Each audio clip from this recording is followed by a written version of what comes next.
قافلة الهدى الدعوية. بالإحسان سأختم بموقف رأيته في المستشفى الذي أعمل فيه، درس عملي للتأسي بسنة النبي عليه الصلاة والسلام. رجل كان له طفلة عندنا اسمها لما، عمرها 8 سنوات، عندها عضلة القلب ضعيفة جدا، اللون أزرق. والله يا جماعة أني أنا لست أبا لها، وإذا رأيتها يتقطع قلبي. أقول لو كيف أبوها يشوفها بالطريقة هذه ومعها أمها تشوفها، والله تراها ترحمها، يتقطع قلبك. عيون صفر، والكبد فشلت لأن القلب ضعيف، الرئة محتقنة، ما يخرج ما ترى إلا الدم، لأن القلب لا يضخ الدم اللي فيه، فيبدأ الدم يتراجع للكلى، وفشلت الكلى، والقلب فشل، والرئة فشلت، والكبد فشلت، فتغير كل ما فيها. يأتي والله يا جماعة دخل علينا في أشد، يطيل عليكم في أشد الحالات، لما وقف قلبها، توقف قلبها، وبدأنا نعمل انعاش لها.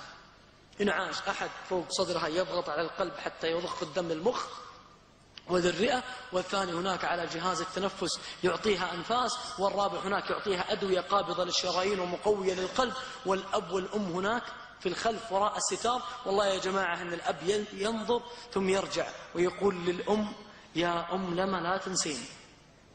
والله ما ندري إيش يعني بلا تنسين، يا أم لما لا تنسين، ما ندري إيش معنى لا تنسين. ثم يرجع وينظر لبنته ويقول الحمد لله، ويرجع يقول يا أم لما لا تنسين، ويرجع بالثالثة والثانية يا أم لما لا تنسين. ثم بعدها لما انتهت واستنفذت طاقات البشر 40 دقيقة إلى 45 دقيقة إنعاش، قلنا القلب متوقف ولن يستجيب إلا أن يشاء الله، وانتهت القضية. والله العظيم التفت على زوجته قال: يا أم لما لا تنسين، احمدي الله عز وجل. ثم خر عند السرير ساجدا لله: اللهم لك الحمد، رضينا عنك فارض عنا.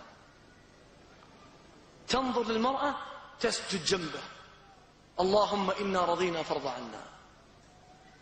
أسأله ويسأل الإخوان: إيش؟ كما قال النبي عليه وسلم: إنما الصبر عند الصدمة الأولى. درس هز المستشفى كله. يقول: إني أقول لها لا تنسين، 8 سنوات وهو سبحانه يحرك قلبها ومتعنا بها. لا تنسين هاللحظة لله عز وجل. أوقف قلبها، نسينا 8 سنوات، يقول لا تنسين 8 سنوات.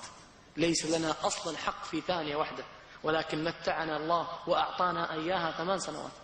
يا أم لما لا تنسين أن فيه ملائكة تسمع ما نقول وتسترجع إلى رب العالمين، وإما أن تقول حمدك واسترجع، وإلا أن تقول جزع، وفي النهاية لن يقدم هذا في حياته المشي.